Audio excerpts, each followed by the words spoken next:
আলাইকুম। Kanjipur Adarani pre cadet and junior high school.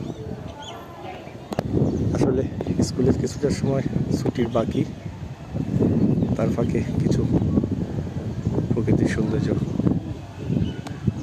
দেখে নিই। এটা সাবেক মন্ত্রী, এমপি, জাতীয় নেতা এম কুরবানী আলী সাহেবের জায়গা, বাড়ি করার যে প্রস্তুতি নিচ্ছে সেটা। তো স্কুলের পাশের চতুর্দিকটা মোটামুটি যদি ভালো করে লক্ষ্য করেন, যে পদ্ম সেতু দেখা যাচ্ছে, খুব সুন্দর। তো বন্ধু অনু ইটুর মেয়ে নেওয়ার জন্য আসছে, আমি আমার মেয়ের জন্য আসছি। আম্মু, এই যে আমার আম্মু বাড়ির যে আগামী জেনারেশন, আগামী ভবিষ্যৎ, আগামী প্রজন্মের দৃশ্য দেখতে পাচ্ছেন। ওদের পরীক্ষা শেষ হইল। আসলে এইসব দৃশ্য দেখলে সেই শৈশবের কথা মনে পড়ে যায়, হৃদয় সেই অতীতের কথা মনে পড়ে যায়।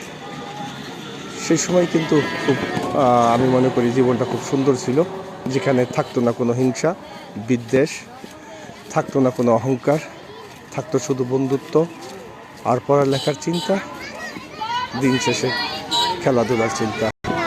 তো আসলে বিশেষ করে স্কুলে আসার সময়, যাওয়ার সময় যে সময় ছুটি হইতো তখন স্পেশাল থাকতো।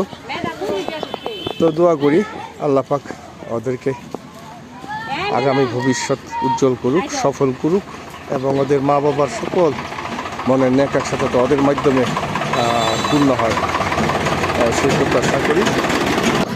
আব্দুল, সেই প্রত্যাশা রেখে বিদায় নিচ্ছি। সবাই ভালো থাকুন, সুস্থ থাকুন। আসসালামু আলাইকুম ওয়া রাহমাতুল্লাহি ওয়া বারাকাতুহু।